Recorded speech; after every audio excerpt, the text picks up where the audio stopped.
नमस्कार भावांनो, मल्याळम इंडस्ट्रीचा आणखीन एक suspense mystery thriller time loop या कॅटेगरीचा पिक्चर आला आहे. पिक्चर लो बजेटचा आहे पण क्लास आहे.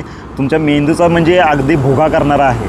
आता स्टोरी थीम बघायला गेलं तर पोलीस इन्स्पेक्टर किंवा थोडे पोलीस आहेत ते एका मिसिंग केस संदर्भात एका जंगलात जातात, तिथं एका मिसिंग केस संदर्भात. आणि तिथं गेल्यानंतर जे काय होतं आहे ते म्हणजे की नाही, पिक्चर संपल्यानंतर तुम्ही विचारत करत बसायचं की नेमकं काय झालं.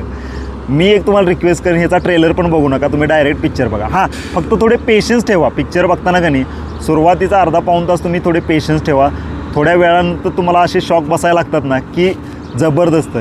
मी या लेवलचा लॉस्ट वेबसिरीज तुम्ही बघितला असाल, लॉस्ट नावाची. हां, आता याच्यामध्ये पण टाईम लूप आहे, टाईम एस्केप कसं होतं आहे. आणि टाईम फक्त याच्यामध्ये टाईम लूप म्हणजे असं नाही, तो एक खूप महत्त्वाचा कॅरेक्टर प्ले करतं याच्यामध्ये. एकदा अवश्य बघा. आणि याच्या मागची जी बॅक स्टोरी जी दाखवली ते पण चांगलं आहे. थोडंसं VFX बजेट कमी असल्यामुळे खाली आहे, पण बॅकग्राऊंड म्युझिक, ॲक्टिंग, रायटिंग सगळं क्लास आहे. आणि सिनेमॅटोग्राफी चुम्मेश्वरी जबरदस्त. सगळं जंगल बिंगल खतरनाक. एकदा नक्की बघा हे तुम्ही.